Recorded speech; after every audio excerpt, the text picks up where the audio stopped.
Hello everyone, आप सभी का हमारे यूट्यूब चैनल में स्वागत है। आज मैं आपको बताने वाली हूँ मैक्सवेल का फोर्थ इक्वेशन का डेरिवेशन आपको मैं बताने वाली हूँ। इससे पहले मैंने मैक्सवेल के first, second and third equation को भी डेरिवेशन जो है डिफरेंशियल फॉर्म में मैंने आपको बताया है। इसके लिए आप मेरी पिछली वीडियोस को चेक कर सकते हैं।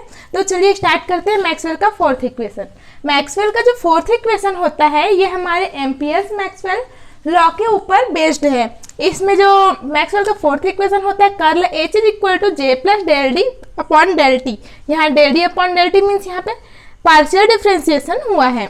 यहाँ जो H होता है वो हमारा होता है मैग्नेटिक फील्ड इंटेंसिटी, J होता है करंट डेंसिटी एंड D होता है डिस्प्लेसमेंट करंट। जैसा कि मैंने बताया जो मैक्सवेल का फोर्थ इक्वेशन है एम्पियर लॉ के ऊपर बेस्ड है, एम्पियर मैक्सवेल लॉ के ऊपर। तो सबसे पहले हम देखते हैं जो हमारा एम्पियर लॉ होता है वो होता है BDL is equal to mu zero I. अब जो यहाँ पे हमारा B है मैग्नेटिक फील्ड है, I करंट है, म्यू जीरो कांस्टेंट है। तो चूंकि ये बहुत लंबा बनने वाला है इसलिए मैंने यहाँ पे 2 पार्ट्स में डिवाइड कर लिया है। तो सबसे पहले देखते हैं ये हमारा एम्पियर लॉ है। तो हम सबसे पहले तो I को हम लोग क्या लिख सकते हैं, I को हम लोग J इंटू ए लिख सकते हैं, जहाँ पे J हमारा करंट डेंसिटी है। तो इसको हम और किस प्रकार से लिख सकते हैं, ए हमारा एरिया है तो इसको हम ds के रूप में लिख सकते हैं। तो इस प्रकार से मैंने I को J, फिर ये क्या है हमारा सरफेस इंटीग्रल है, इसको हम और सेटिस्फाई कराएं तो I इज इक्वल टू क्या लिख सकते हैं, surface integral J dot ds लिख सकते हैं। तो अब हम इस वैल्यू को यहाँ पे लिख देंगे, putting the value of I in equation first.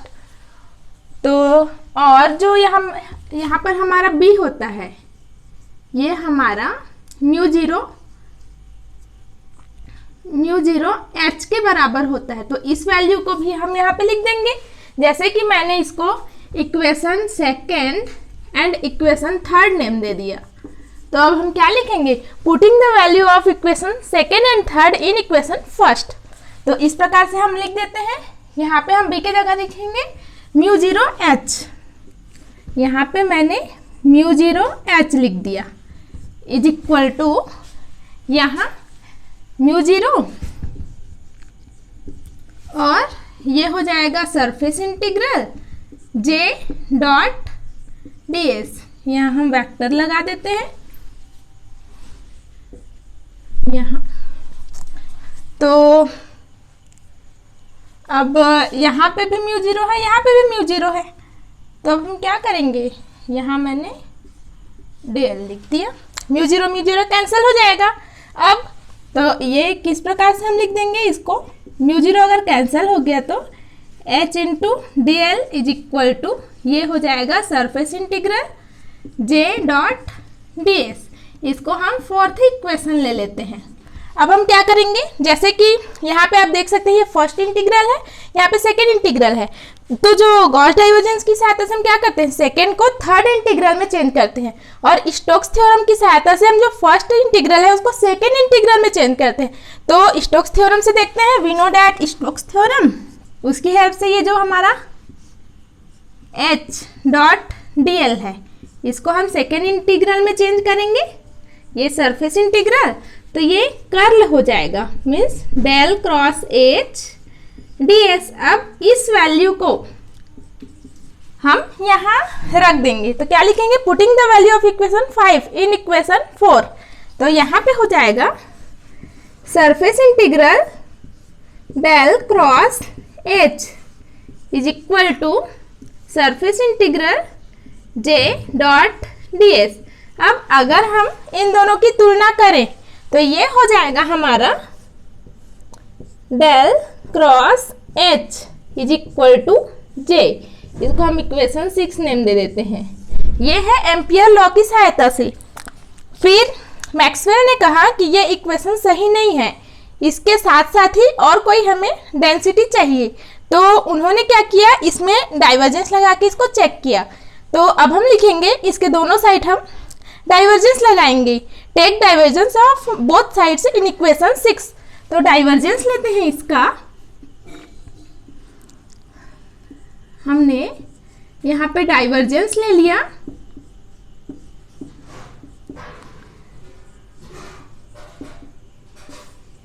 इस प्रकार से। अब हम जानते हैं डाइवर्जेंस इनटू कर्ल, ये डाइवर्जेंस है और ये कर्ल है, तो डाइवर्जेंस और कर्ल की वैल्यू क्या हो जाती है, 0 हो जाती है। तो इस प्रकार से ये जो कथन है वो गलत हो गया। तो मैक्सवेल ने कहा कि इसमें कुछ और ऐड करना है, तो क्या किया मैक्सवेल ने, इसमें और ऐड कर दिया।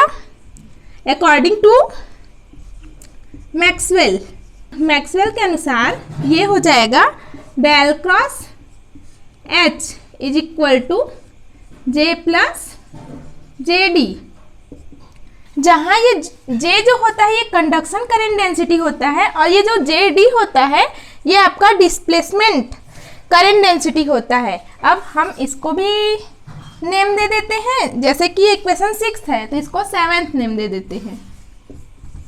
अब हम जानते हैं जो कंटिन्यूटी इक्वेशन होता है, कंटिन्यूटी इक्वेशन, उसकी सहायता से जो डेल जे की वैल्यू होती है वो होती है minus del rho by del T. इस प्रकार से ये कंटिन्यूटी इक्वेशन होता है। अब मैक्सवेल ने जो इक्वेशन दिया उसको भी हम इस प्रकार से चेक करके देखते हैं। इसमें हम डेल लगा के देखते हैं। इसमें हम लिखेंगे take divergence of both side से इन इक्वेशन 7th। तो डाइवर्जेंस लेते हैं, del cross H is equal to, ये हमने डाइवर्जेंस ले लिया J के लिए और JD के लिए। तो इस प्रकार से यहाँ पे ये 0 हो जाएगा और यहाँ ये डेल J हो जाएगा और ये डेल JD हो जाएगा। अब कंटिन्यूटी इक्वेशन जो होता है तो ये डेल J की वैल्यू, सबसे पहले तो इसको हम इस प्रकार से del J plus del JD इस प्रकार से लिख देते हैं।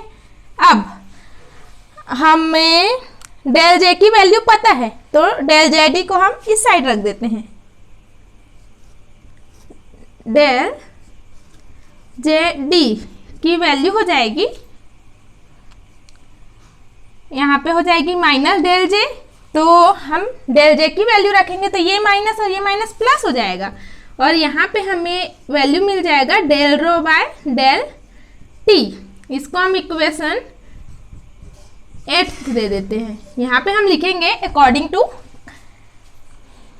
कंटिन्यूटी इक्वेशन, तो डेल JD की वैल्यू हमें इस प्रकार से del rho by del T मिल गई। अब हम क्या करेंगे, ये जो मैक्सवेल ने दिया था यहाँ पे हम JD की वैल्यू रख देंगे।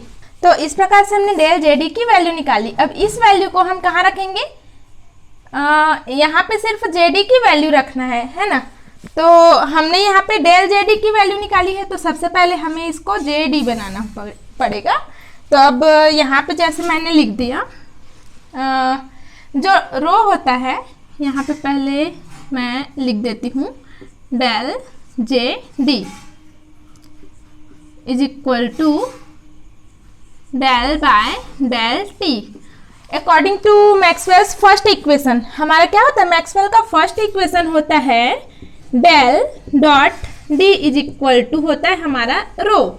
तो यहाँ पे क्या है, रो है, तो हम यहाँ पे क्या लिख सकते हैं, रो की जगह लिख सकते हैं del dot D according to Maxwell's first equation. तो इस प्रकार से मैंने लिख दिया।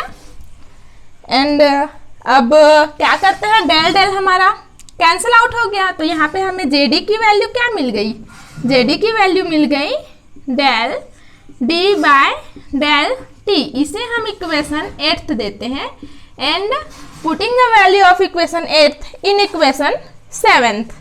तो हम यहाँ पे वैल्यू रख देते हैं।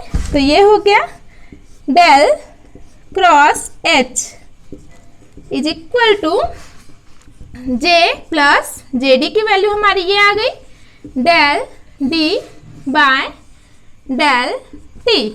इस प्रकार से हमने ये इक्वेशन निकाल लिया और ये जो हमारा इक्वेशन है ये हमारा मैक्सवेल्स फोर्थ इक्वेशन है। क्योंकि ये बहुत लंबा है पर रहने का उतना कठिन नहीं है, बहुत ही इजी है, बस आपको कुछ कुछ बातों का ध्यान रखना पड़ेगा, उसके बाद ये बहुत ही इजी है। तो आज की क्लास में बस इतना ही, अब मिलते हैं अगली क्लास में, तब तक के लिए जय हिंद, वंदे मातरम।